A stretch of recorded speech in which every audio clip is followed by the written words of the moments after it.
The laughter came first, soft at first, almost polite. Then it grew, rippling through the dining room like a draft sneaking in through an open window. I heard my name whispered between it, a faint Lillian that carried just enough tone to let me know it wasn't meant kindly. I looked down at my dress, a simple faded navy one I'd had for years. The stitching at the cuff was frayed. The color had dulled from too many washes.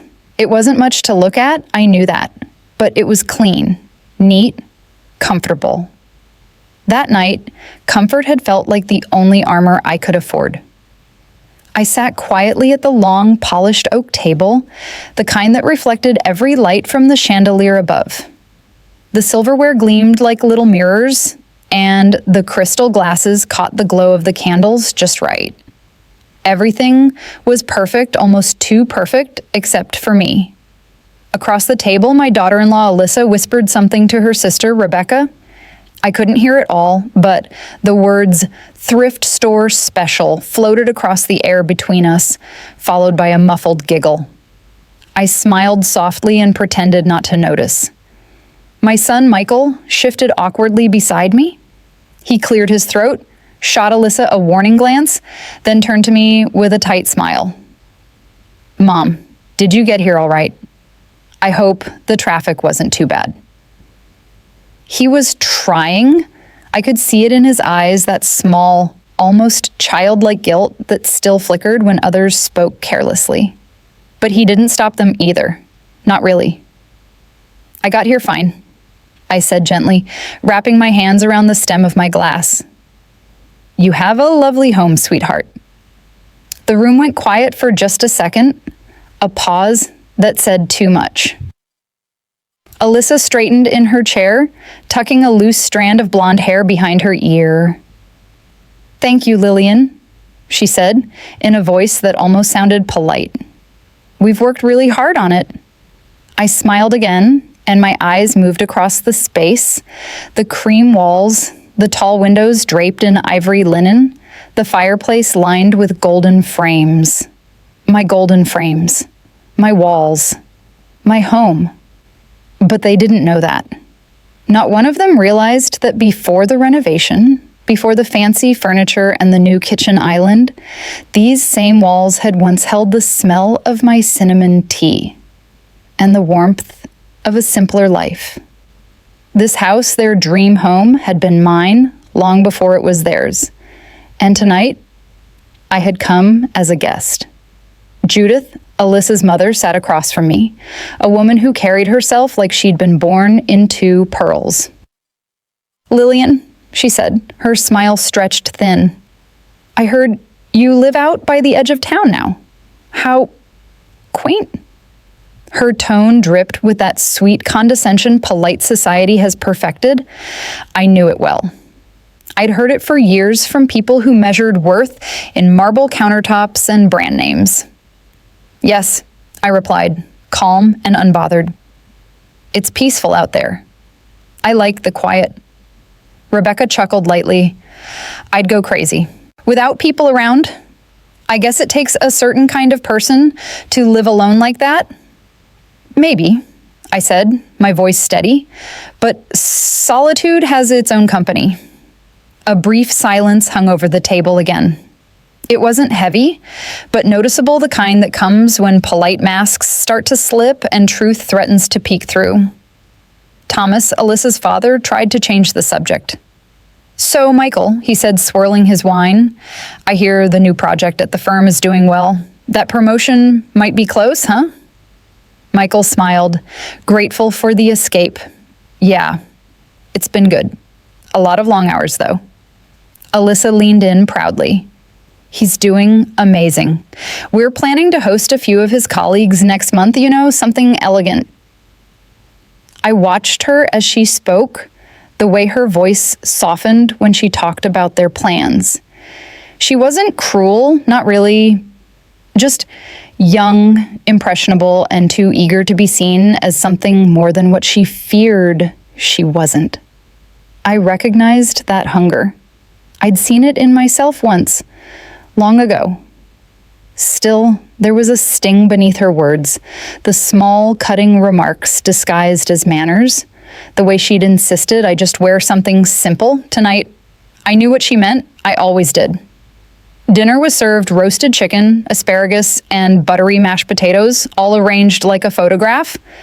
The dishes looked expensive, but the flavors were hollow. Sometimes, perfection loses its soul. As everyone began to eat, Judith leaned toward me again.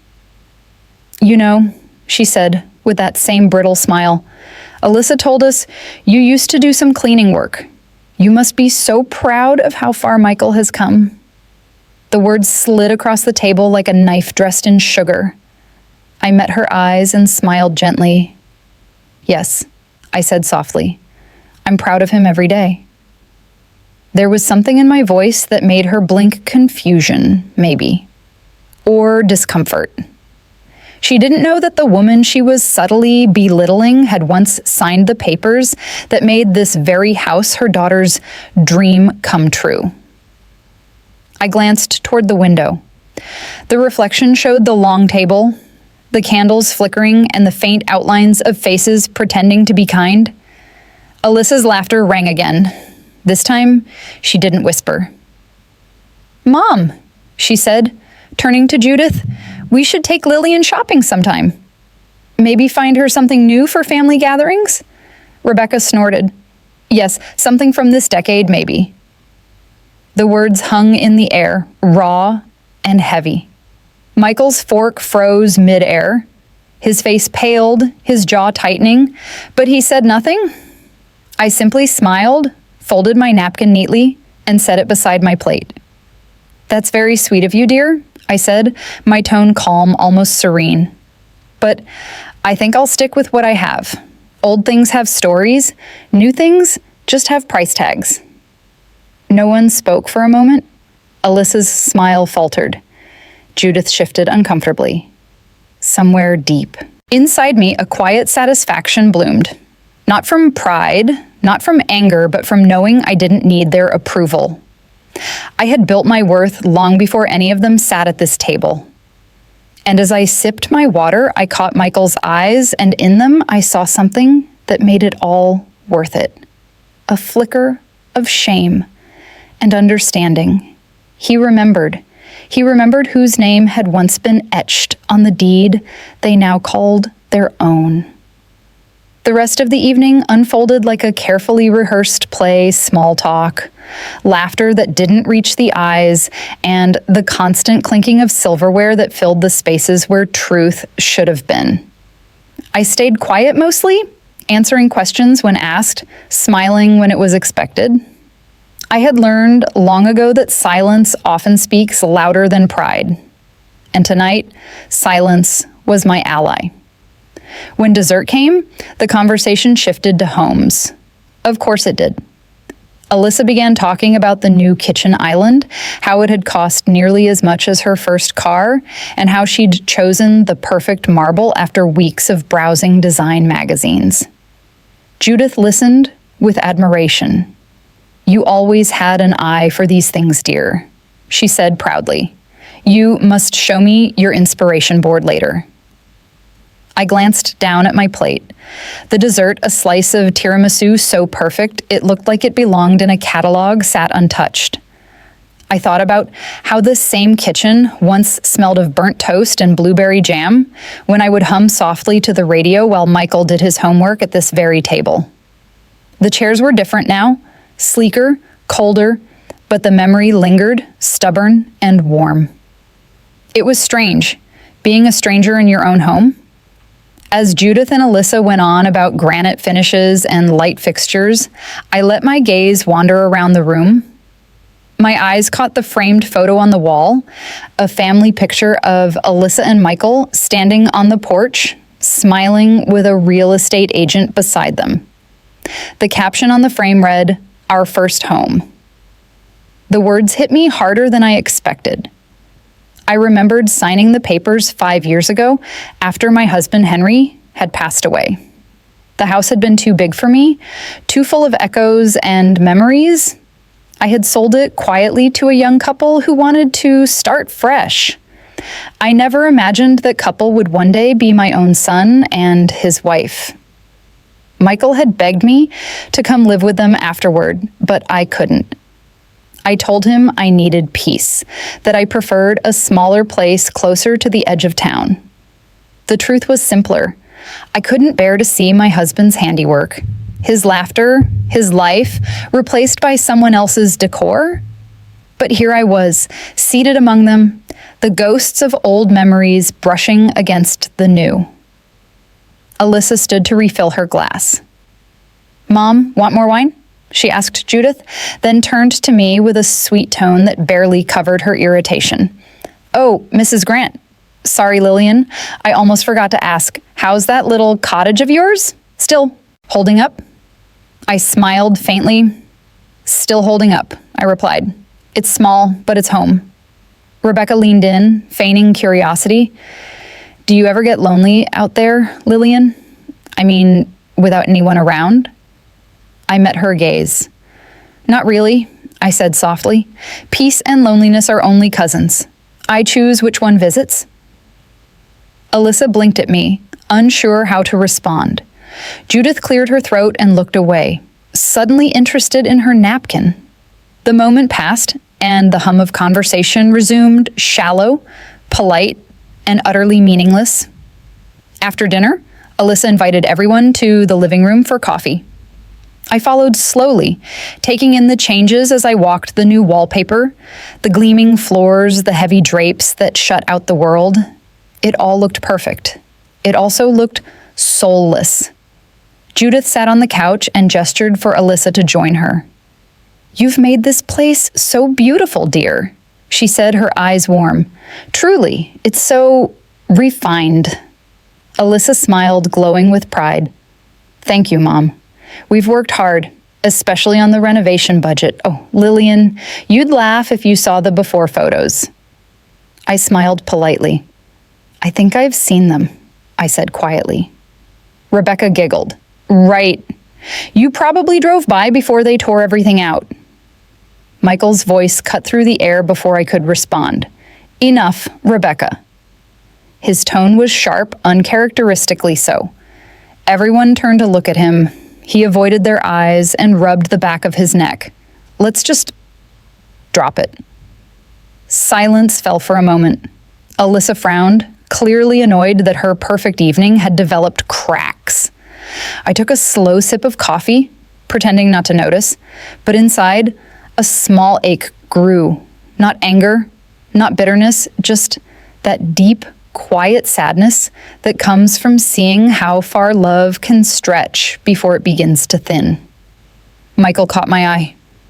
For a moment, I saw the boy he once was, the one who used to climb onto my lap with scraped knees and stories to tell.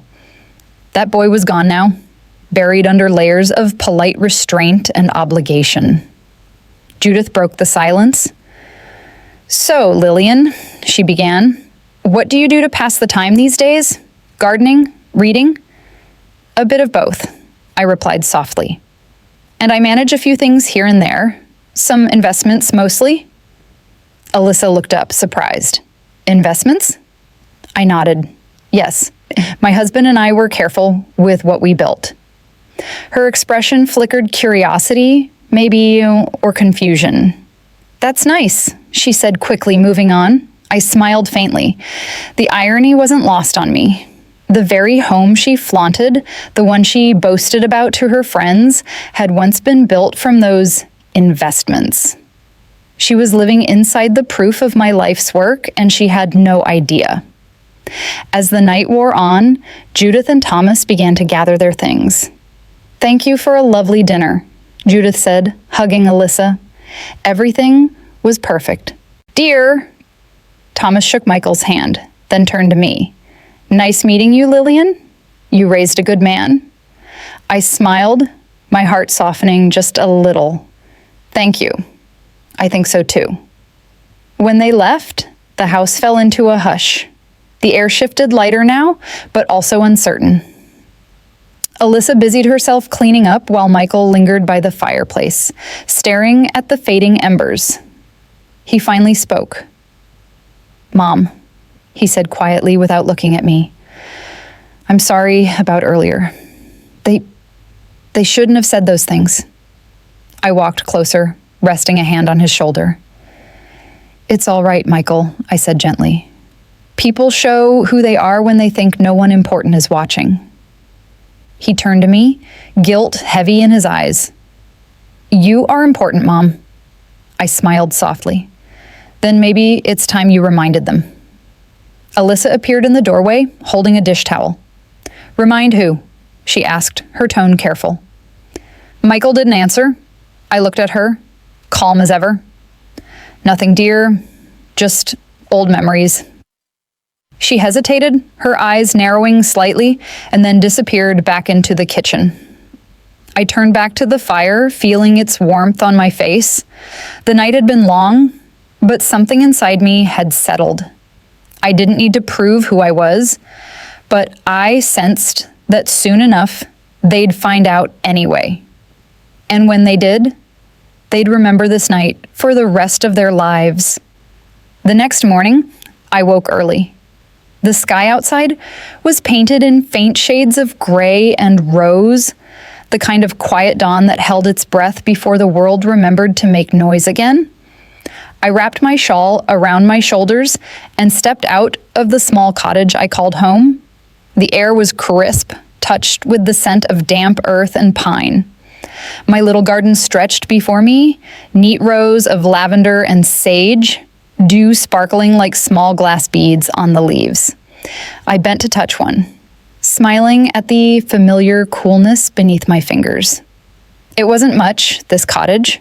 2 bedrooms, an old fireplace that creaked when the wind blew, and a porch that leaned ever so slightly to the left. But it was mine, the only place that had felt truly peaceful since Henry's passing. I brewed a cup of tea and sat by the window, watching the light slip slowly across the floorboards.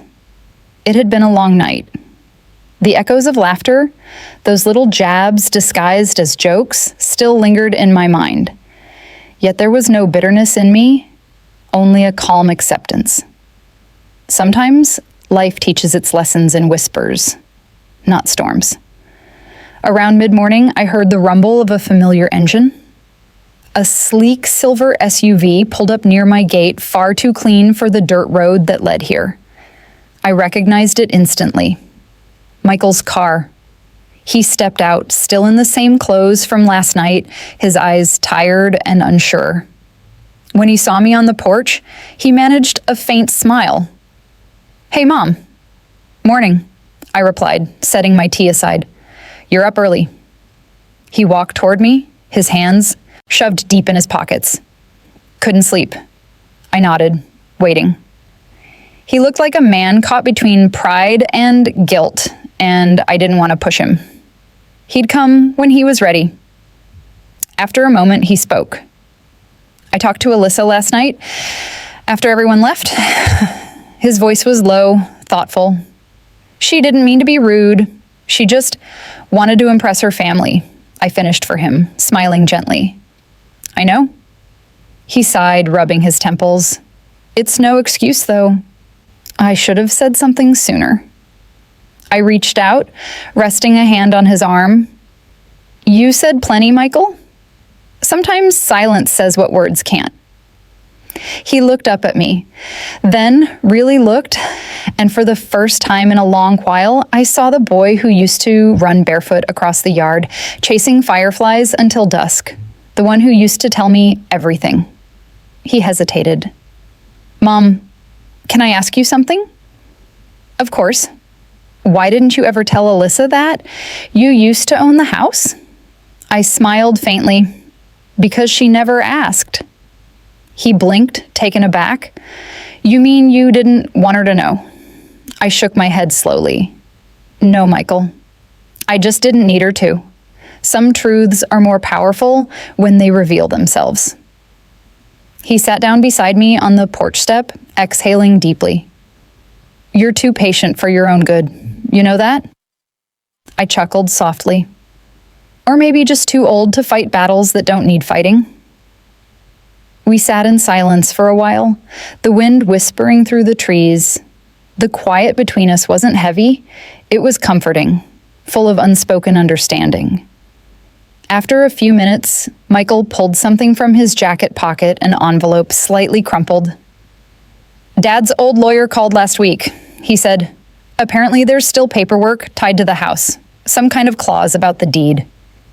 My brows lifted slightly. "A clause." He nodded. "Yeah, I didn't really read it. I just thought you should know." I took the envelope from him, my fingers brushing against the familiar letterhead. The name of our family's attorney, Mr. Whitman, was printed at the top. My heart gave a small, surprised flutter. He'd always been meticulous with details. I opened it slowly, scanning the words, and there it was, a simple line that most people would have missed.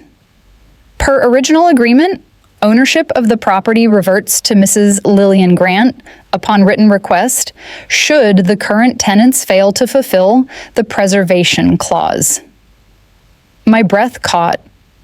I had forgotten about that clause, the one Henry had insisted on, before we sold the house.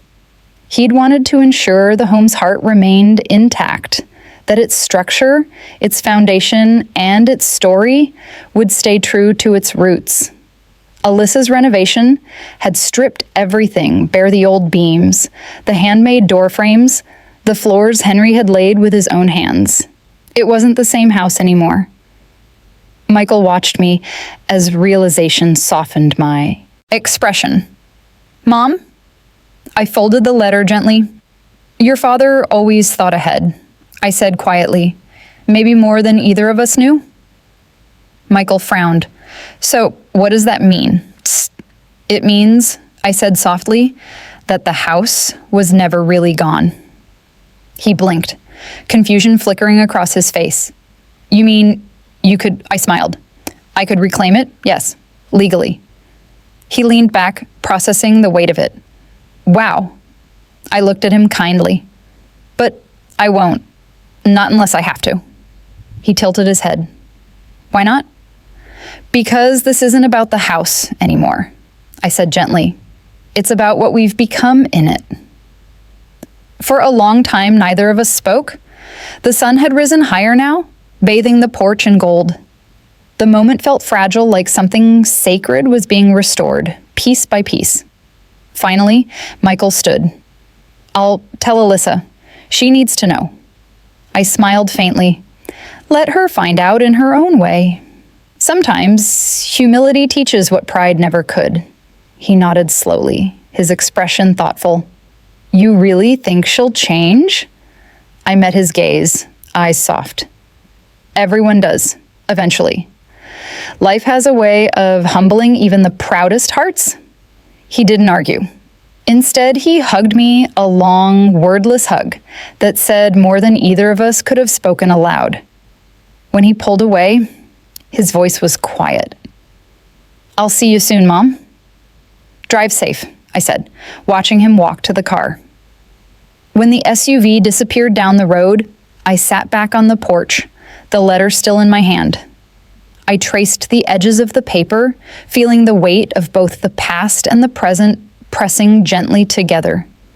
Somewhere deep down, I knew this wasn't over. Alyssa's pride would not go quietly, and neither would the truth. But this time, I wouldn't have to say a word. The house itself would do the talking. 2 days later, I received a phone call. It came early in the evening, just as I had finished watering the lavender by my porch. The sky was soft and bruised with color purple, gold, and fading blue. I glanced at the phone and saw Michael's name. "Hi, sweetheart," I greeted warmly. "Everything all right?" He hesitated on the other end. "Yeah, Mom, it's just Alyssa wants to talk to you." I could hear the uneasiness in his voice, and behind him, the faint rustle of voices, hers, sharp and tense. "All right," I said calmly. "Put her on." There was a pause, then Alyssa's voice came through, tight and strained. "Lillian." "Hello, dear," I replied gently. "How are you?" "I just found out something interesting." she began, her tone brittle. Apparently, our house still has your name attached to it. I stayed silent for a moment, letting her words hang in the air. Yes, I said finally. That's correct. Why? She demanded. Why didn't you tell us that before we bought it? Because, I answered softly, you didn't buy it from me. You bought it from the agent who handled the sale. The clause remained part of an old agreement your lawyer should have reviewed. There was silence, then a sharp exhale. So, you're saying you could just take this house back anytime you wanted? Her voice trembled, not with fear, but disbelief. I could, I said simply, but I haven't, and I don't plan to. Then why keep it that way? Because it's a memory, Alyssa, I said, my tone quiet but steady. It's the last piece of what your husband's father and I built. It's not about control. It's about respect. She didn't respond. For a moment, all I could hear was the faint sound of her breathing, fast and uneven. Then she said, almost defensively, "We've invested everything into this house. We made it beautiful." "I know you did," I replied kindly, "and I'm glad. But beauty doesn't come from walls or marble, Alyssa. It comes from how you treat the people who stand within them." There was another long pause. When she spoke again, her voice had softened, but only slightly. "I didn't mean to offend you at dinner. It was just the way everyone else was talking," I finished for her, a gentle understanding in my voice. "You wanted to belong. I know." Her silence was answer enough. "Alyssa," I continued, "you don't need to impress anyone, least of all me. But I hope one day you'll understand that worth isn't stitched into fabric or bought in boutiques. It's shown in kindness, in humility, in how we make others feel." She didn't answer, and for once, I didn't rush to fill the silence. Some truths needed room to settle. When she finally spoke, her tone was different, smaller somehow. "I'll talk to Michael about this. I just needed to know the truth." "That's all right," I said. "The truth doesn't mind being known." We ended the call quietly. I set the phone down, staring out at the fading light. The wind picked up gently, carrying with it the scent of lavender and rain-soaked earth. I breathed it in and closed my eyes. I hadn't meant to teach Alyssa a lesson, but perhaps life had chosen this path for her. And maybe for me too. That night, I couldn't sleep. My mind drifted between the past and the present, the sound of Alyssa's laughter from that dinner still echoing faintly in my head. It wasn't malice, it was immaturity. A blindness bred by comfort. And sometimes people like her needed to be reminded that comfort itself is a gift, not a guarantee. The next morning, I decided to drive into town. I stopped by the bakery where I used to meet Henry on Sunday mornings. They still remembered me there. Mrs. Duncan, the owner, smiled when she saw me. "Well, if it isn't Lillian Grant," she said, wiping her hands on her apron. "Haven't seen you in ages." "It's been a while," I said warmly. "Thought I'd come by for some of that famous apple pie," she laughed. "Still your favorite, huh?" "Always." As I waited for my order, I caught sight of a real estate brochure on the counter, glossy photos of homes with descriptions full of words like luxury, open concept, and modern elegance.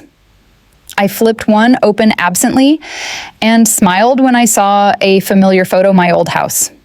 It was a feature home now, apparently. Alyssa and Michael's renovations had drawn attention, and it was even listed in a local architecture magazine. The headline read, "The Hayes Residence, where classic meets contemporary." The Hayes Residence, not the Grant home. I traced the letters lightly with my fingertip, a small amused smile tugging at my lips. I didn't feel anger or jealousy, only a quiet recognition of how quickly stories change when told by others. When I returned home that afternoon, there was an envelope waiting at my door. Alyssa's handwriting. Inside was a letter brief, hesitant but honest. Dear Lillian, I didn't know about the clause, and I didn't understand what that house meant to you. I can't imagine what it's like to watch someone else live where your memories belong. I'm sorry if I ever made you feel small or unwanted. You didn't deserve that. If you ever want to visit not as a guest, but as part of this home, please do. We'd love to have you. Alyssa. I read it twice, then folded it carefully and set it on the table beside Henry's photo.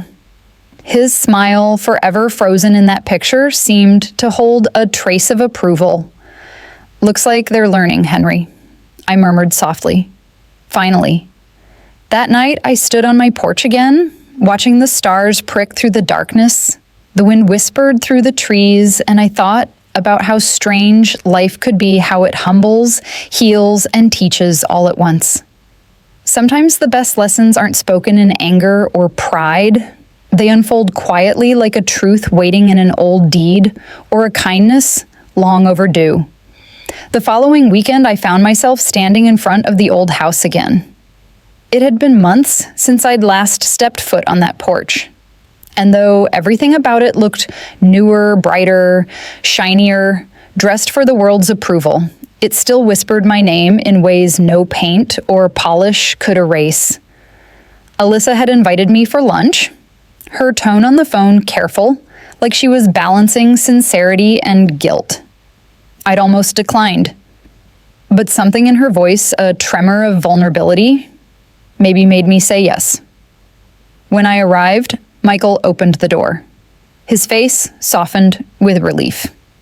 Mom, he said, smiling faintly, I'm glad you came. I returned the smile. So am I. He led me inside, the scent of roasted vegetables and garlic drifting through the air. The house looked different now, not just in design, but in energy. There were flowers on the kitchen counter, a stack of folded laundry in the corner, toys scattered near the hallway. It looked lived in, finally. Alyssa appeared from the kitchen, wiping her hands on a towel. Lillian, she said, her voice tentative. It's good to see you. It's good to see you too, dear, I replied, and I meant it. For a moment, she stood awkwardly, as if searching for the right words. Then, she gestured toward the dining table. Lunch is ready. I hope you like vegetable lasagna. It's Michael's favorite. I smiled. It used to be Henry's, too. A flicker of something, guilt, recognition, maybe both crossed her face. Then it's perfect, she said softly. We sat down together. The atmosphere was fragile but gentle, like a truce made of porcelain, one wrong word, and it might shatter. But I sensed she didn't want that anymore. Neither did I. As we ate, Alyssa asked questions she'd never asked before. About Henry, about my years in this house, about how Michael had been as a child. Each answer seemed to peel away a layer of distance between us. When I told her how Michael used to build blanket forts in the living room, her laugh came easily, genuine this time. He still leaves socks everywhere, she said, rolling her eyes. Michael chuckled. Some habits never die.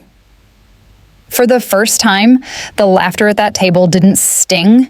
It felt warm, shared. After lunch, Alyssa poured tea, the same way I used to do for guests. She set my cup in front of me and hesitated before speaking.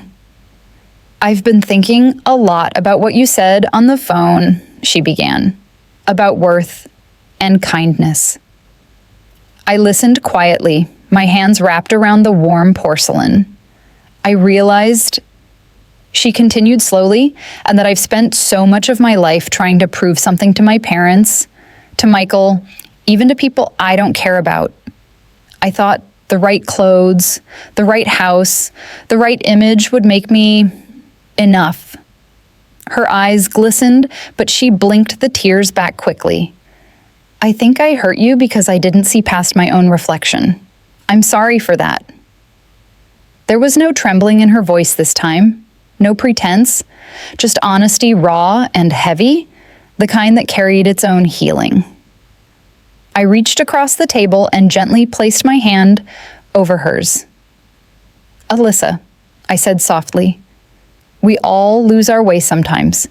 The important thing is finding the courage to see where we went wrong." She nodded, tears finally escaping. Michael stood behind her, his hand resting lightly on her shoulder. The way he looked at her, full of quiet pride and tenderness, told me everything I needed to know. They were growing, learning, becoming. After we cleared the dishes, Alyssa asked if I wanted to see something. She led me to the living room and pointed to the wall where the old family photo once hung, the one of her and Michael with the real estate agent. It was gone. In its place was a new photo, a framed image of the entire family. Me, Michael, Alyssa, and their little daughter, Emily. It had been taken at the last holiday gathering, though I hadn't noticed them snapping it. I thought this one felt more real, she said quietly. I stared at it for a long moment. The smiles weren't perfect, but they were genuine. The kind that come from people who've been through discomfort and found grace on the other side. "It's beautiful," I said, my voice thick. She smiled through her tears. "Thank you." We stood there in silence, both of us studying the photograph, two women who had once seen each other as adversaries, now finding common ground in love for the same man and the same home. Before I left, Alyssa walked me to the porch. The afternoon sun painted the yard in shades of gold, and the air smelled faintly of the rose bushes Henry and I had planted years ago. "Lillian," she said suddenly, "I want you to have this." She pressed a small silver key into my hand. I frowned, surprised. "What's this?" "It's the spare key," she said, "to the house." I looked at her, touched. "Alyssa," her eyes met mine, steady and sincere. "This was your home long before it was ours, and no matter what the deed says, it still is. You'll always have a place here." For a moment I couldn't speak. My throat tightened. My eyes stung. I hadn't realized how much I'd needed to hear those words, that simple, quiet gesture of belonging. I closed my fingers around the key, holding it as though it were a small piece of my past returned to me. "Thank you," I whispered. "You have no idea what this means." Alyssa smiled, tears glimmering in her eyes. "I think I do." Michael appeared behind her, his arm wrapping gently around her shoulders. "We'll see you Sunday, Mom?" I nodded. "Sunday." As I walked down the path toward my car, the late afternoon light danced through the trees, and I caught a glimpse of the house one last time. For years, I had thought I'd lost it, the walls, the laughter, the sense of home, but now I understood something deeper. You never really lose what's built on love. It just changes form, waiting for you to recognize it again. I slipped the key into my pocket, smiling to myself. The sound of the wind rustled through the trees, soft and familiar, like Henry's voice in the distance. And for the first time in a long while, I felt at peace. The next few weeks passed quietly, but they carried a kind of sweetness that only comes after a storm has settled. I found myself visiting Michael and Alyssa more often, not because I felt obligated, but because I wanted to. There was warmth there now. Real warmth. The kind that doesn't come from fine furniture or polished smiles. When I'd pull into the driveway, little Emily would come running out barefoot across the grass, her tiny arms outstretched. "Grandma Lillian," she'd cry, and I swear that one sound could fix any piece of my heart that life had ever cracked. That Sunday, the house felt different, lighter somehow. Alyssa was in the kitchen, apron tied around her waist, humming softly to herself while stirring a pot of stew. Michael was outside helping Emily build a small birdhouse. As I watched from the porch, my hands wrapped around a cup of tea, I realized how rare this peace was, not just in others, but in myself. I had carried too much for too long. The grief of losing Henry, the ache of watching my home change, the sting of being mocked in a place I had built with love. But forgiveness, it seemed, was its own kind of renovation. Alyssa stepped outside, brushing a stray hair from her face. "You always used to plant flowers by the fence, didn't you?" she asked. I smiled. "Roses and lilacs. Henry loved the lilacs." She nodded thoughtfully. "Michael told me that. I thought maybe we could replant some. You know, bring a bit of the old back into the new." Her voice carried no guilt this time, only sincerity.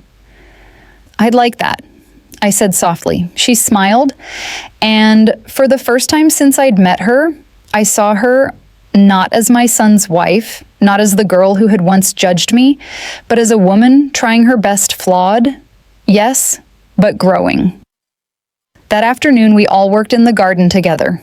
Michael dug the holes, Emily handed us little packets of seeds, and Alyssa knelt beside me, pressing the roots into the earth with care. The air smelled of soil and sunshine, the laughter of family rising and falling in gentle waves. At one point, Alyssa paused, her hands covered in dirt. "I've been meaning to ask," she said quietly. "What made you decide to sell the house back then, if it meant so much to you?" I sat back on my heels, thinking for a moment. After Henry passed, I couldn't stand the silence. Every corner reminded me of him. I thought letting go would help me breathe again. She nodded slowly, her eyes soft. "And did it?" I looked up at the house, the windows glinting in the afternoon sun. "For a while," I said, "but you can't outrun memories. They have a way of finding you again, usually when you're strong enough to face them." Alyssa looked down at the soil, her voice quiet. "I think I understand that now." We worked until sunset. The garden looked humble but alive, a small patch of color against the golden grass. As we cleaned up, Alyssa handed me a towel and smiled. "Next Sunday, we'll plant the lilacs. I'll bring the seeds," I said. That night, when I returned home, the cottage felt unusually warm. I poured myself another cup of tea and sat by the window, looking out at the stars. My hands still smelled faintly of earth and rosemary. For years, I had thought the house defined me, that losing it meant losing a part of myself. But maybe it had only been lending me its lessons. Maybe the true home had never been the walls or the wood or even the memories. Maybe it was what remained inside me, no matter where I went. As I was drifting off to sleep, my phone buzzed. A message from Alyssa. "Thank you. For today, I hope one day I can be as graceful as you, even when life is unfair." I smiled, typing back slowly. "You already are, Alyssa. Grace isn't how we carry ourselves, it's how we treat others when no one's watching." The next morning, I visited Mr. Whitman, our family's old lawyer. I wanted to finalize the property clause, not to reclaim it, but to make it right. He looked up from his desk, surprised when I said, "I want the title transferred completely to Michael and Alyssa. No conditions." He adjusted his glasses. "You're sure, Mrs. Grant? Legally, the clause gives you full right." "I'm sure," I interrupted softly. "Some things aren't meant to be owned forever. They're meant to be passed on once they've taught us what they needed to." He smiled kindly. Henry would have said the same. As I signed the papers, I felt a strange lightness, the kind that comes only when you've finished carrying something heavy. That evening, I drove back to the cottage. The air was cool, the sky streaked with orange and pink. I parked, stepped out, and stood for a long time just listening. The wind moved gently through the trees, brushing my face like an old friend. Inside, I took Henry's photograph from the shelf and set it beside the letter Alyssa had written me weeks ago. The two of them, his smile and her words, somehow belonged together. "See, Henry," I whispered. "They're learning how to build something that lasts." I thought about the dinner where it had all begun, the laughter, the condescension, the mocking glances toward my old dress. I had walked in that night feeling small, but left holding the truth that would quietly shift their entire world. Life has a way of coming full circle sometimes in the grandest ways, sometimes in whispers. Now, I wasn't the poor widow in worn clothes. I wasn't the guest or the forgotten owner. I was simply Lillian Grant, a woman who had learned that humility isn't weakness, and silence, when chosen, can be the loudest kind of strength. As the sun dipped below the hills, I smiled to myself, whispering words that felt both like closure and prayer. "Home," I said quietly, "isn't where you live. It's where you're understood." And for the first time in years, I knew I was finally home. Spring rolled in gently that year. The frost melted from the edges of the fields, and the mornings began to smell like fresh soil and lilacs, the same lilacs that Alyssa and I had planted together in the garden months ago. I drove to their house more often now, though I never called ahead. I didn't need to. The door was always open, the kettle always ready, and Emily always waiting at the window with her little face pressed against the glass. That particular Sunday, I arrived just as Michael was fixing the old swing that hung from the maple tree. The rope had frayed, and he was threading a new one through the thick branch, whistling to himself. Emily watched him with fascination, holding the bolts like a proud little assistant. "Grandma!" she cried when she saw me. "We're fixing it!" I smiled, bending to kiss the top of her head. "You and your daddy make quite the team." Alyssa came out from the porch, her hair tied back and her dress flecked with flour. "Lillian, you're just in time. The bread's almost ready." "I can smell it from here," I said, laughing softly. "It smells like Sundays used to smell." She smiled at that, not a forced smile, not one born of obligation or guilt, but something tender and real. The air between us had changed. There was no more tension, no more guarded glances, just quiet companionship. After lunch, we sat together on the porch, watching the sunlight filter through the trees. Alyssa handed me a cup of tea, the exact way I used to make it, 2 sugars, a drop of cream. She remembered. "You know," she said after a while, "I've been thinking a lot about what you said that night, about how people show who they are when they think no one important is watching." I sipped my tea and nodded. It's true. It's one of life's quiet tests. She looked down at her hands, her fingers playing with the rim of her cup. "I failed that test the first time we met, didn't I?" I smiled gently. "You stumbled. We all do. The important thing is that you didn't stay down." Alyssa's eyes softened. "You could have told me that night about the house, about the claws. You could have humiliated me right there at that table." "I could have," I admitted, "but then I'd have lost something more important than pride, my peace." She stared at me for a long moment, as if weighing the words, then finally said, "I hope I grow into that kind of strength someday." "You already are," I said quietly. "You just don't see it yet." We sat in silence for a while, listening to the faint creak of the swing as Michael pushed Emily, her laughter ringing through the yard like music. "I think Henry would have liked her," I said suddenly, surprising even myself. Alyssa smiled, tilting her head. "Your husband?" "Yes," I said softly. "He had this way of seeing people not who they were, but who they could become." "He'd have liked the woman you're becoming, Alyssa?" Her eyes shimmered and she looked away quickly, pretending to brush something from her cheek. As the afternoon drifted into golden light, Michael joined us on the porch. He leaned against the railing, a soft smile tugging at his mouth. You two look peaceful out here." "We are," I said simply. He chuckled. "It's nice, isn't it? Just quiet." For a moment, the three of us sat there, no words, no tension, just the hum of cicadas and the distant laughter of Emily playing with her dolls.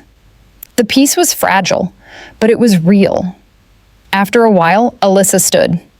"I'll get dessert," she said. "And Lillian, no arguing I baked your favorite lemon pie?" I laughed. "Well, I can't say no to that." When she disappeared inside, Michael looked at me, his face thoughtful. "You know," he began, "I think you changed her life, Mom." I smiled softly. "No, Michael, life did that. I just let her hear herself." He nodded, eyes glinting with quiet pride. "Still, thank you." Later, as we ate the lemon pie on the porch steps, Alyssa brought out a small box wrapped in brown paper. "I wanted to give you something," she said, handing it to me. I frowned, surprised. "What's this?" "Just open it," she urged, smiling. Inside was a delicate silver locket, the kind that opened in half. On one side was a tiny photo of Henry and me on our wedding day. On the other side, a new photo, Michael, Alyssa, and Emily. I stared at it, my vision blurring. "How did you—" "Michael told me you kept your old wedding photo framed in your cottage," she said softly. "I had a copy made. I wanted you to have both families close to your heart." I couldn't speak for a moment. My throat tightened with emotion. "It's beautiful," I whispered finally. "Thank you, Alyssa." She smiled through tears. "You taught me something, Lillian. Homes can be built again. Families too." I reached out and took her hand, squeezing it gently. "That's the most important kind of building, dear. The kind no one sees, but everyone feels." The sky turned a deep honey gold as the sun began to set behind the trees. The light caught the windows of the house, making them glow softly, like the home itself was breathing alive, content. For years, that house had been a symbol of loss, pride, misunderstanding. But now, it was a bridge, one that connected what was broken back to what mattered most. As I held the locket in my hand, feeling its weight and warmth, I realized something quietly profound. Forgiveness had rebuilt what pride had once torn apart. Michael and Alyssa stood together at the edge of the yard, watching Emily twirl beneath the maple tree. Their laughter rose into the fading light, mingling with the soft hum of the wind. I looked at them, my family, and felt that rare, steady kind of joy that doesn't shout or dazzle, but fills you from the inside out. It wasn't about who owned the house anymore. It wasn't about the deed or the dinner or the cruel laughter that once echoed through those walls. It was about grace, the kind that doesn't need recognition, the kind that blooms quietly in the cracks of what was once broken. And as the evening settled into the kind of peace that doesn't need to be spoken, I whispered, mostly to myself, "Thank you, Henry, for building a home strong enough to hold all our hearts." The summer brought warmth that seemed to stretch everything open, the trees, the flowers, even people's hearts. There was laughter in the air again, the kind that didn't hide behind pride or insecurity. And for the first time in a long while, I felt like life had quietly folded itself back into a gentle rhythm. I spent most mornings at my cottage tending the garden, but every few days I'd drive over to Michael and Alyssa's. It never felt like visiting anymore. It felt like returning. The sound of Emily's giggles as she darted across the yard, the smell of Alyssa's baking, and Michael's calm voice telling stories under the shade of the maple tree, these had become familiar again, like a melody I'd once forgotten. One evening, Alyssa invited me over for dinner. "No special occasion," she'd said over the phone. "Just a family meal." When I arrived, the table was set simply soft candles, white plates, and a vase of fresh lilacs in the center. Lilacs. I smiled at the sight. Alyssa met me at the door, her hair tied back loosely, wearing a plain linen dress. No jewelry, no heavy makeup, just her. "I hope you're hungry," she said with a grin. "I always am when you cook," I replied. Michael appeared behind her, holding Emily on his hip. "Mom, she's been talking about you all day," he said. Emily reached out for me eagerly. "Grandma, I helped stir the soup." I took her into my arms, laughing softly. "Then I know it'll be perfect." As we sat down, something felt beautifully ordinary. No tension, no judgment, no invisible distance, just family. The kind that feels like sunlight on skin after too many cold days. The conversation flowed easily. Alyssa told stories about work. Michael talked about his latest project. And Emily chimed in with half words and wild gestures, convinced every detail she added was crucial. I watched them all, smiling quietly.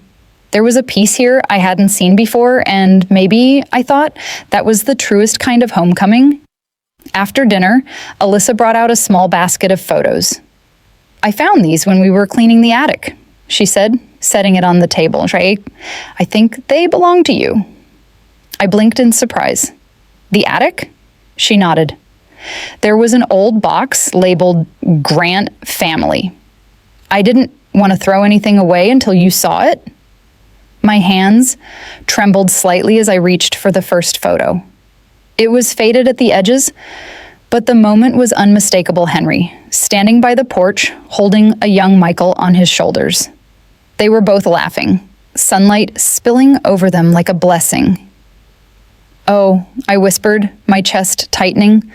"I thought these were lost." Alyssa smiled softly. "Maybe they just waited until you were ready to find them again." We spent the next hour looking through the photos together. There were pictures of holidays, birthdays, random summer afternoons, snapshots of an ordinary life that at the time had felt so unremarkable, but now looked sacred. At one point, Alyssa held up a photo of me. I was younger, maybe 30, standing in the kitchen with flour on my hands, smiling at the camera. "You look so happy here," she said gently. I murmured. That was the day Henry built our first table. We ate dinner right on top of the wood planks before they were even sanded. She laughed softly, her eyes misty. "I love that." Michael leaned over, smiling. "You know, I still remember that table. I spilled juice on it once and thought Dad would be furious, but he just laughed." "That was Henry," I said with a smile. "He cared more about the stories than the stains." A comfortable silence followed, one filled with warmth and nostalgia. For a long moment, all three of us just stared at the scattered photos, pieces of a past that somehow belonged to us all now. Alyssa broke the silence. "I wish I'd known him," she said softly. "He'd have liked you," I said, meaning it. "You remind me of how he used to see the world always wanting to make it better, even when he didn't have to." Her lips curved into a shy smile. "That's the nicest thing anyone's ever said to me." We cleared the table together afterward.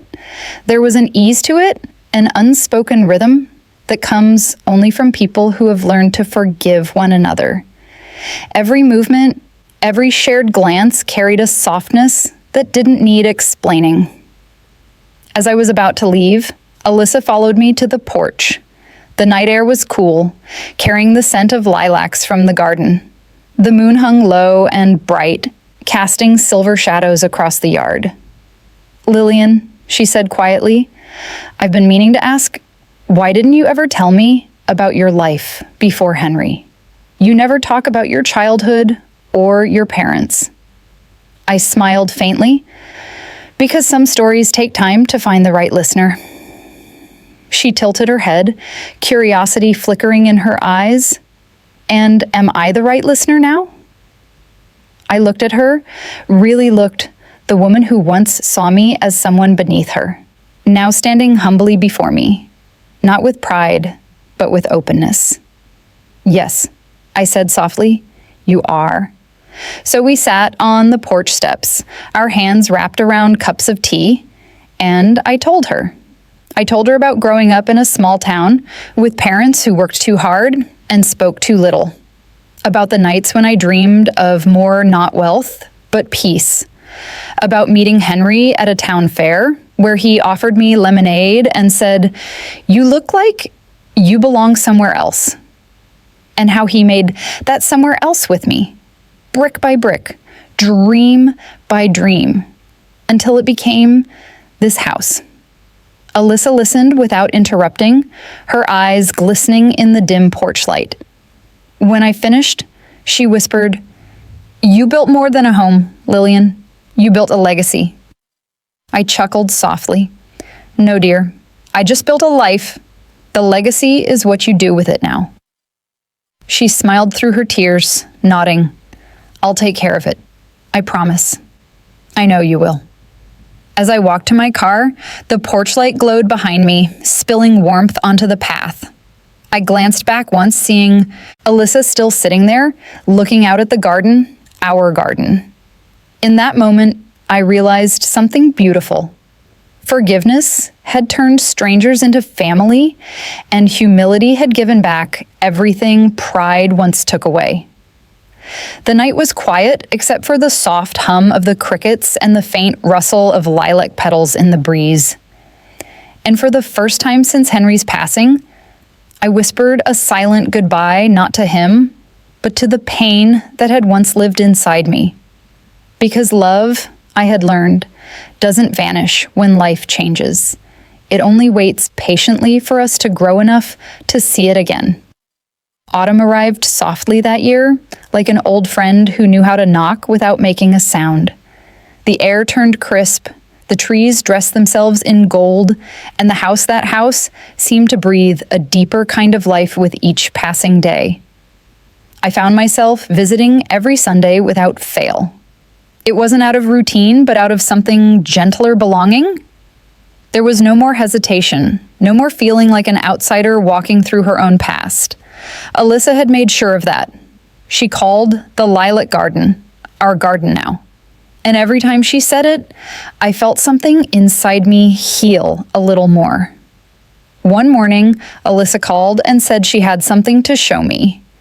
Her tone carried that playful excitement I'd learned to recognize. "Don't ask what it is," she told me. "Just come by before lunch."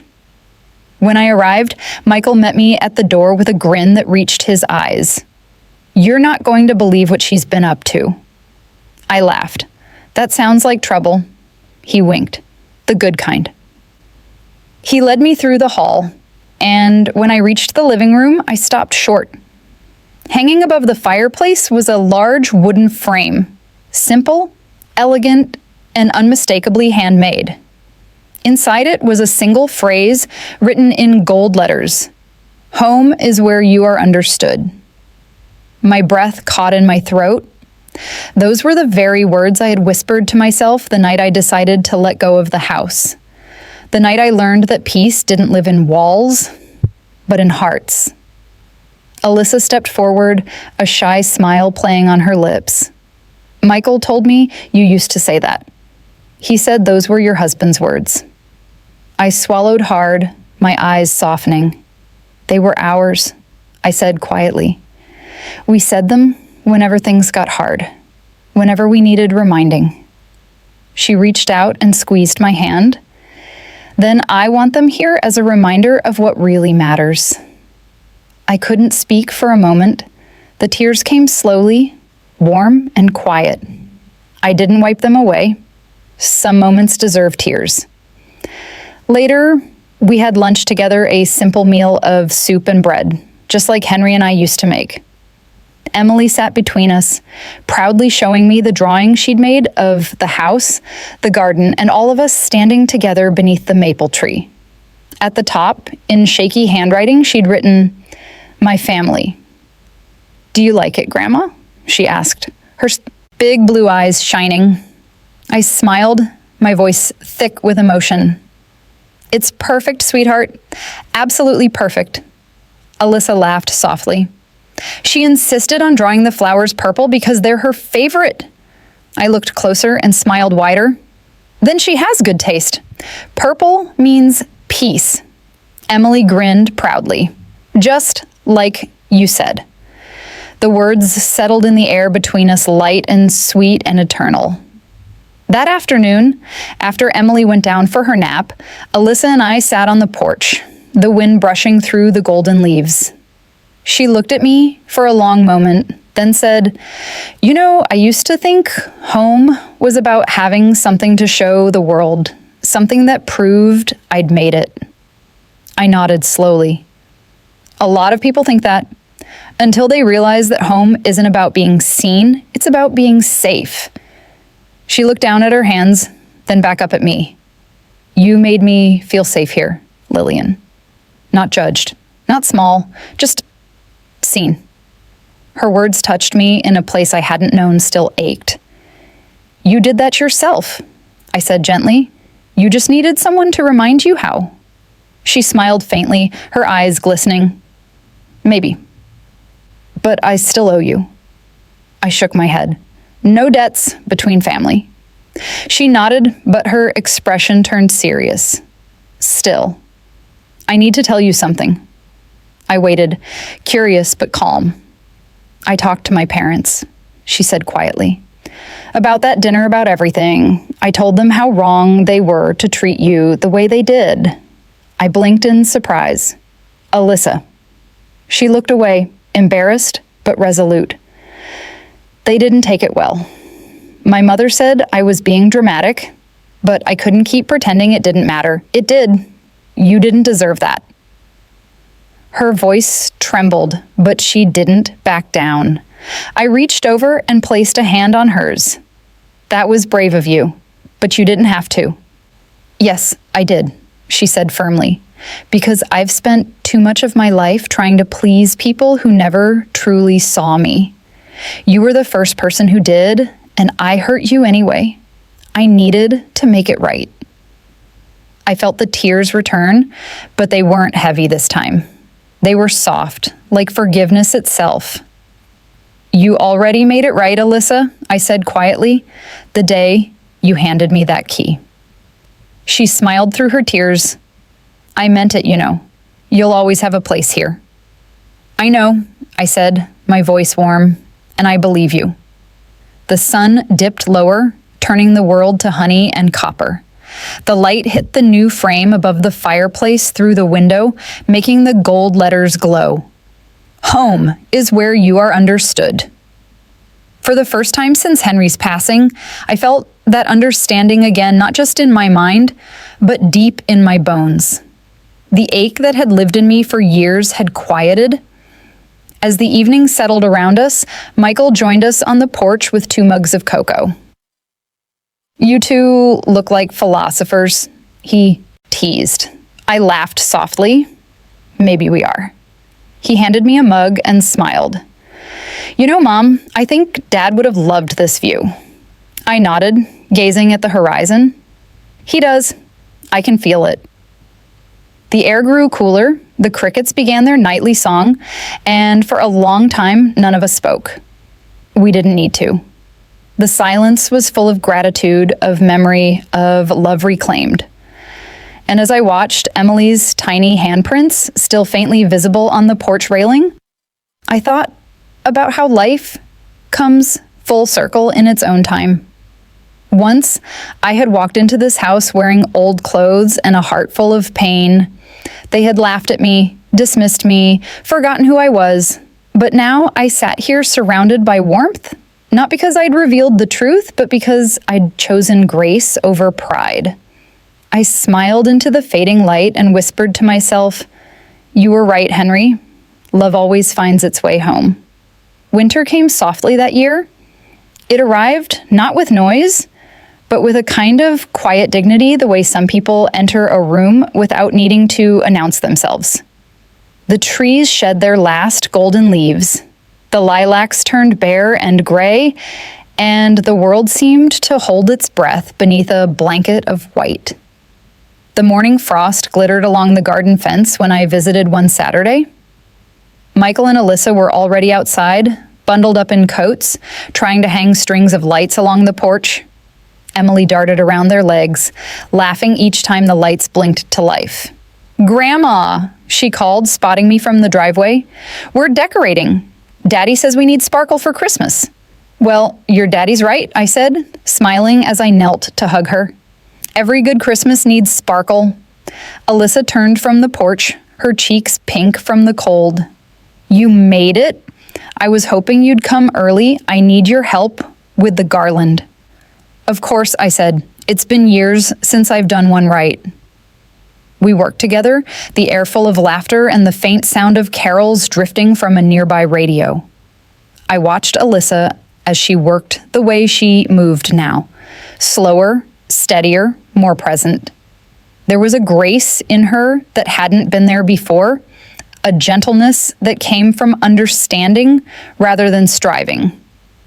When we finished, Michael stepped back, admiring the result.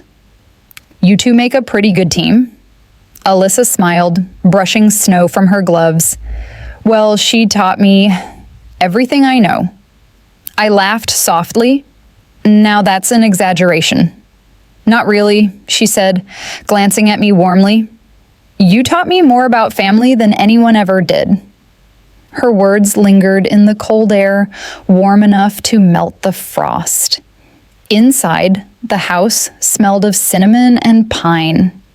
The fireplace crackled, and Emily was busy hanging ornaments, some old and chipped, others new and glittering. I noticed one ornament, a small wooden bird Henry had carved long ago. Alyssa must have found it in the old attic box. I picked it up carefully, running my fingers along the worn edges. "Dad said your husband made that," Alyssa said softly, watching me. I wanted it right in front where everyone could see it. My throat tightened. "He made it for Michael's first Christmas. Said the bird was a symbol of hope, that no matter where we flew, we'd always find our way back." Alyssa smiled. "I like that." We spent the afternoon baking cookies, the kitchen filling with warmth and sugar and laughter. Emily had flour in her hair, Michael had icing on his sleeve, and Alyssa, for once, didn't seem to care about the mess. At one point, she caught me watching her and grinned. "What?" I shook my head, smiling. "You've changed so much, Alyssa." Her expression softened. I had to. I didn't like the person I was before. I reached out and touched her hand. "Don't be too hard on her. Sometimes we have to lose ourselves to learn who we really are." She looked at me, then eyes wet but bright. "I'm glad you stayed long enough to see me grow." "I wouldn't have missed it for the world," I said gently. When evening came, we sat together by the fireplace. The lights on the tree flickered softly, casting golden reflections on the window panes. Outside, snow began to fall slow, steady, silent. Michael handed me a small box wrapped in red paper. "For you," he said. I frowned playfully. "You didn't need to get me anything?" He chuckled. "It's not much, just something we wanted you to have." Inside was a framed photo, the one Alyssa had taken in the garden over the summer. The lilacs were in full bloom, and we were all standing together, laughing at something Emily had said. Underneath, engraved in delicate cursive, were the words, "For the woman who reminded us what home really means." My hands trembled as I held it. I looked up at them. My son, his wife, my granddaughter, and for a moment, the years between us dissolved. "Thank you," I whispered, my voice breaking just slightly. "You've given me more than I ever lost." Alyssa wiped her eyes quickly. "You gave it to us first." We sat there for a long time, the fire crackling, the snow falling outside, the world wrapped in quiet peace. I thought of Henry, of the life we'd built, and how, somehow, through all the pain and pride and misunderstandings, that life had carried on. Not in the house itself, but in the hearts that now filled it. Later that night, after Emily had fallen asleep on Michael's lap and Alyssa was dozing beside the fire, I stood by the window and looked out at the garden. The lilacs were bare now, but I knew they would bloom again. They always did. I thought back to that night, the dinner where I'd first walked into this house, dressed in my old clothes, surrounded by people who saw me as less than them. I remembered the sting of their laughter, the quiet ache of being invisible in a place that once carried my laughter too. If someone had told me then that I would stand here one day, loved, understood, and at peace, I might have smiled politely and dismissed it. But life, I had learned, has a way of softening sharp edges when you let it. I turned back toward the room, my family sleeping quietly, the fire glowing like a heartbeat. I whispered softly, "Thank you, Henry, for every lesson that led me here."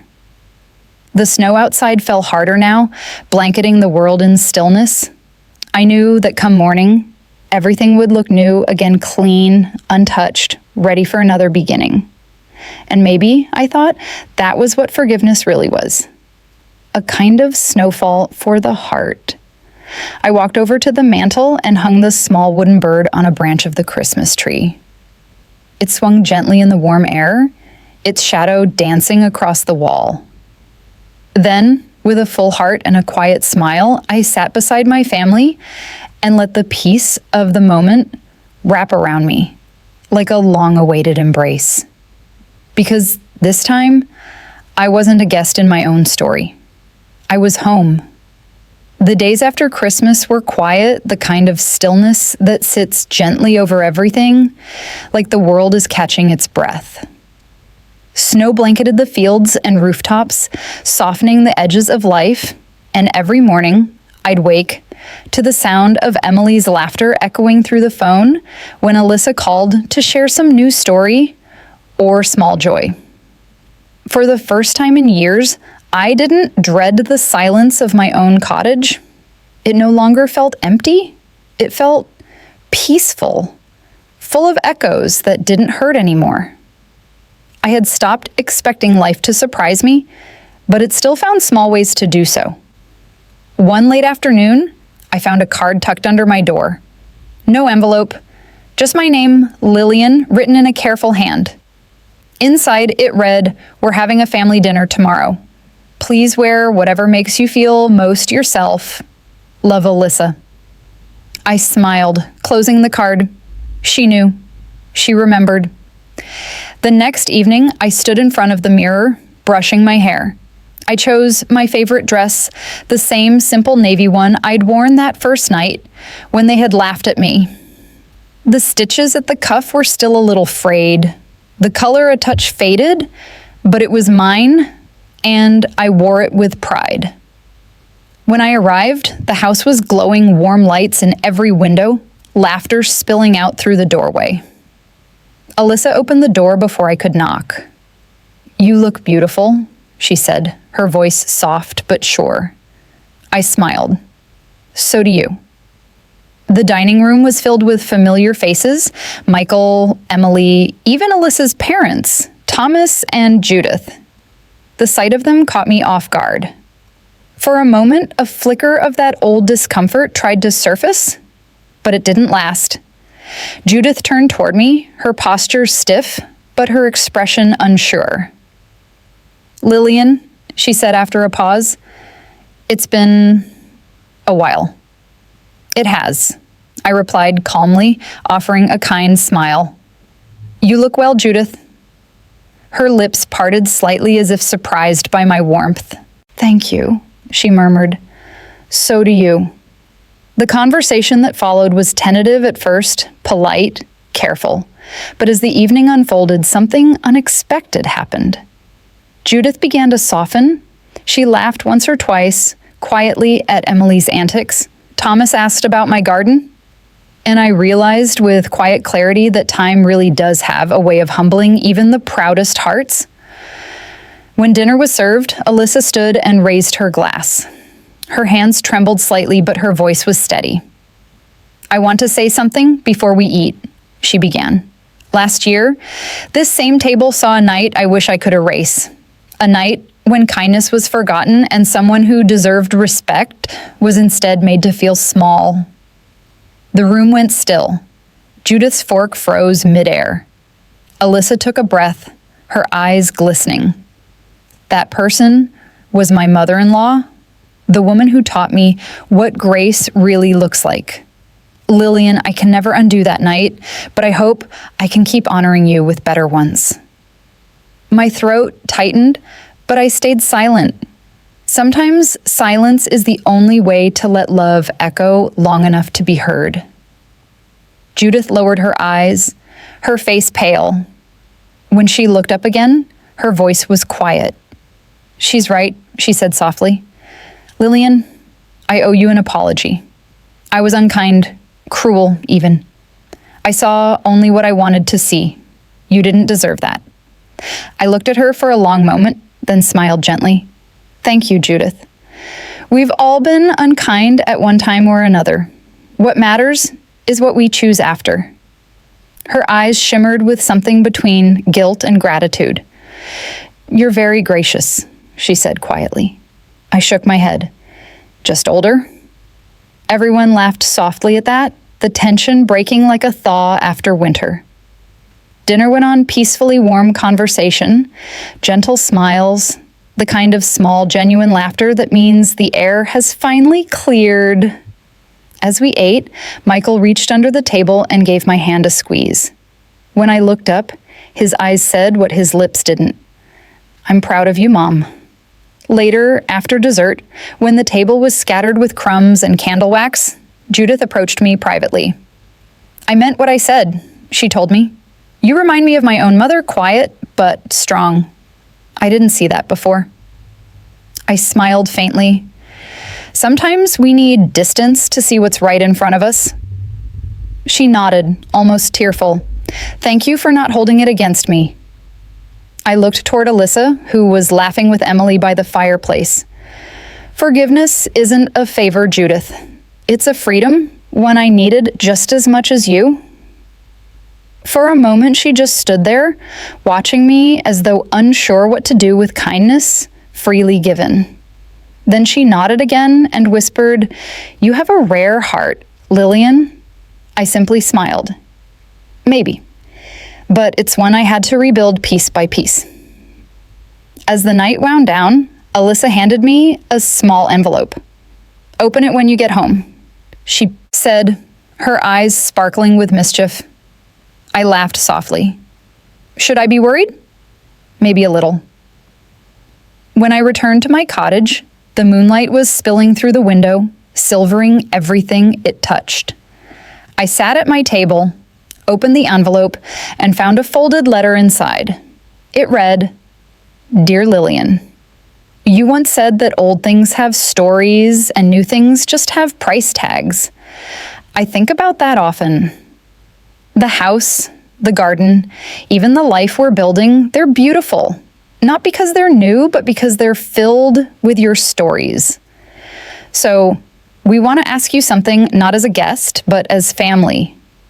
Would you consider moving back home with us? Your old room is ready. The garden's waiting. And so are we.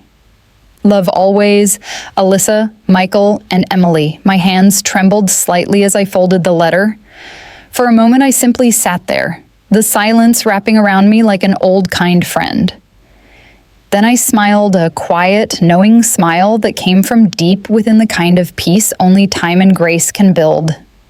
I looked toward the photo of Henry on the mantel, his familiar grin caught forever in a moment of sunlight. "Well," I whispered, "looks like home found me again." The next morning, I woke before sunrise. Pale light was beginning to spill across the horizon, touching the tops of the trees outside my cottage. For a long while, I sat on the edge of my bed, Alyssa's letter still open on the nightstand beside me. Would I move back? The question hung in the air like a song half finished. I traced the words with my fingers, the ink slightly smudged from where I'd brushed away a tear the night before. It wasn't sadness that made me cry. It was gratitude. Gratitude for a second chance I hadn't even known I was waiting for.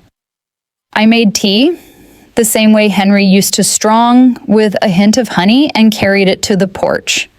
The morning was quiet, save for the birds beginning their cautious chatter. Frost coated the grass, and the lilac seeds I'd saved in a small clay pot sat on the railing, waiting for spring. I closed my eyes and thought of everything that had brought me here, the laughter that had once cut like glass, the humility it had taken to stay silent, and the grace that had slowly turned resentment into peace. Every wound, every pause, every choice had led me back to this moment. Sometimes the full circle of life doesn't arrive with fanfare or grand gestures. Sometimes it comes quietly, wearing the face of forgiveness. Later that morning, I packed a single suitcase. A few clothes, a handful of books, the locket Alyssa had given me, and Henry's photo, nothing more. I didn't need much anymore. The things that mattered couldn't be boxed or carried. They were already rooted deep in the hearts of the people waiting for me. When I arrived at the house, my house, Michael and Alyssa were on the porch, Emily bouncing excitedly between them. The sound of her laughter carried through the cold air. "Grandma!" she shouted. "You came home!" I laughed, my voice catching in my throat. "I did, sweetheart. I came home." Alyssa stepped forward, her eyes warm. "You really meant it?" "I did," I said softly. "I think Henry would have wanted me to." Michael smiled, his voice low and full of quiet pride. "He'd be proud, Mom, of all of us." Inside, everything was exactly as I remembered, and yet not the same at all. The house was alive again. Laughter in the walls, light in every corner. The frame above the fireplace gleamed softly. Home is where you are understood. Alyssa showed me the room they'd prepared, my old bedroom, but brighter, fresher. On the nightstand sat a small vase of lilacs. "They're not real," she said sheepishly. "It's too early in the season, but they reminded me of you." I smiled, brushing my fingers over the petals. "They'll do just fine." Days slipped into weeks, and I found myself falling easily into the rhythm of family life again. I helped Emily with her school projects, taught Alyssa some of my old recipes, and sat with Michael in the evenings, sipping tea while we talked about Henry, not with sorrow, but with warmth. Sometimes I would catch Alyssa watching me quietly, not out of guilt anymore, but with something like admiration. One evening, as we washed dishes together, she said softly, "You know, Lillian, you changed this house." I chuckled. "It was already beautiful before I came back." She shook her head. "No, you made it peaceful. You made it feel like home again." I didn't answer right away. I simply handed her a clean plate and said, "That's what love does, dear. It repairs things without making a sound." That night, after everyone had gone to bed, I sat by the window in my room. The moonlight spilled across the floor, catching the edges of the framed photo on my nightstand, the one of all of us in the garden. I picked it up, studying the smiles, the warmth, the unspoken story behind every face. Then my eyes drifted to Henry's photo beside it. I smiled softly, speaking to him as I had done 1,000 times before. "You were right, love," I whispered. "You always said that people can change when given patience, and that forgiveness is the soil where second chances grow." I didn't understand it then, but I do now. The house creaked gently, as if answering me. I thought about the night of that first dinner, the way Alyssa's laughter had burned, the way I'd sat silently while they mocked what they didn't understand. I could still see it, all the chandeliers glow, the polished plates, the way pride can make people blind. But now, that memory no longer hurt. It was simply a chapter, a necessary one in a much larger story. Because sometimes you have to be broken in front of others to show them what being whole truly looks like. And I realized something profound that night. I hadn't just been teaching Alyssa grace, had been teaching myself too. to choose peace over pride, to see people not for who they were, but for who they were becoming, to forgive not because they asked, but because I deserved the freedom that forgiveness brings. Weeks later, when the first lilacs bloomed in the garden, Alyssa called me outside. "Look," she said, her voice bright with joy, "they made it." I knelt beside her, running my fingers over the delicate purple blossoms. The scent hit me, sweet, familiar, and full of memory. "They're beautiful," I said softly. "Henry would have loved this." Alyssa smiled, her eyes bright with tears. "Then they're for him." Michael joined us, his hand resting gently on my shoulder. Emily giggled nearby, chasing a butterfly through the grass. And as the wind rustled through the lilacs, I felt something I hadn't felt in years: completion. Not an ending, but a full, quiet circle. This was what Henry and I had built all along. Not just walls and floors and gardens, but the kind of love that could outlive misunderstanding, outlast pride, and bloom again, season after season. I stood there, in the sunlight, breathing it all in, the laughter, the forgiveness, the homecoming. And I whispered, half to Henry, half to myself. I let them mock my old clothes, my worn hands, my quiet ways, but I never let them take my grace. And somehow, that was enough to bring me back home. Spring arrived like a gentle promise fulfilled. The air was soft and golden, and the lilacs that Alyssa and I had planted together stood tall now, full of color and fragrance. Every morning, I would open the window to the scent of them drifting into my room, Henry's room once, now mine again. The house no longer whispered with the ghosts of what was lost.